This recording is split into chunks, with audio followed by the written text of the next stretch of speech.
Bienvenidos una vez más a este canal Ochareo. Hoy toca hablar sobre un personaje muy importante dentro de la regla de Ocha, o como comúnmente se le conoce, la santería. Esta deidad es conocida como Orula o Orúmila y mucho se habla de él, pero quiero presentarles una historia que se desarrolla con una de las deidades más populares del panteón yoruba, y esta es nada más y nada menos que la reina del amor y la dulzura, Oshun. Así que sin más preámbulos, comencemos con esta historia y luego veremos cómo impacta nuestra vida y qué podemos aprender de ella. Recuerden que todas estas historias o pataquíes tienen como propósito enseñarnos algo siempre. De no ser así, ¿para qué las leemos? Comencemos. El pataquí se titula Orula conquista a Oshun.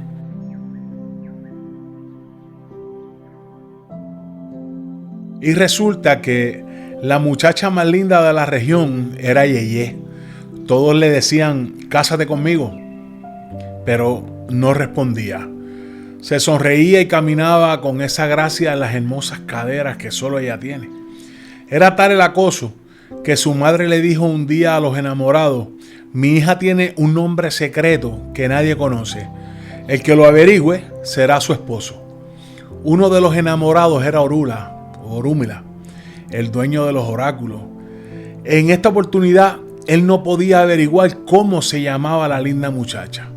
Entonces le pidió ayuda a Eleguá y le dijo, averigua el nombre de la muchacha que tiene rotos los corazones de los hombres. Solo tú, que eres tan hábil, puedes conseguirlo. Disfrazado unas veces de viejo, otras de niño y hasta fingiéndose dormido, Eleguá estaba siempre cerca de la casa de Ochun, procurando averiguar cuál era el nombre.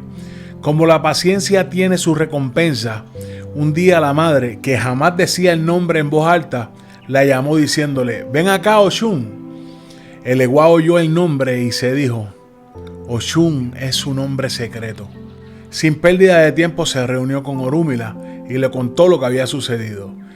Aquel, que ya por esa época era un babalao muy respetado, fue a donde estaba la madre de la muchacha y cuando estuvo reunido con las dos les dijo, vas a ser mi esposa porque sé tu nombre, te llamas Oshun. Y bueno, ¿qué podemos extraer de este pataquí? En mi opinión, lo más importante en un primer análisis es que no hay nada imposible si se pone empeño. En segundo lugar, que para lograr los objetivos que tengamos en la vida, muchas veces tenemos que delegar en otras personas con las habilidades necesarias para que nos faciliten el trabajo, siempre y cuando se les recompense bien por lo que han hecho. Nos enseña que no está mal pedir ayuda.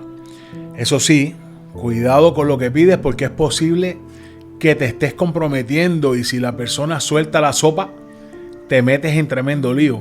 Eso depende de la ayuda que solicites y a quién se lo pide.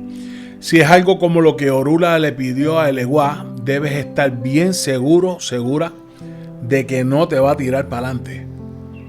Otra cosa que podemos aprender es de la forma en que Eleguá logra su cometido.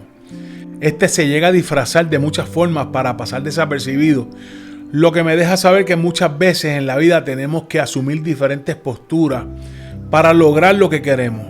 Es atemperarse a las situaciones porque, por ejemplo, no puedes ir a un tambor en unos pantalones cortos que se te vean las berijas porque te van a sacar. Una, porque pueden pensar que eres una falta de respeto o que no sabes dónde estás. Y si tu propósito era compartir en armonía con la comunidad religiosa y recibir las bendiciones de los orishas, no lo podrás hacer. Así que lo ideal era que te atemperaras a la ocasión y fueras vestida apropiadamente. Y así podríamos estar sacando ideas de este pataquí muchísimo rato, porque la sabiduría está repartida. Ahora te invito a que continúes el ejercicio de sacar pistas de cada historia, que leas para que tengan un buen propósito tus lecturas y crezcas tanto espiritual como intelectualmente.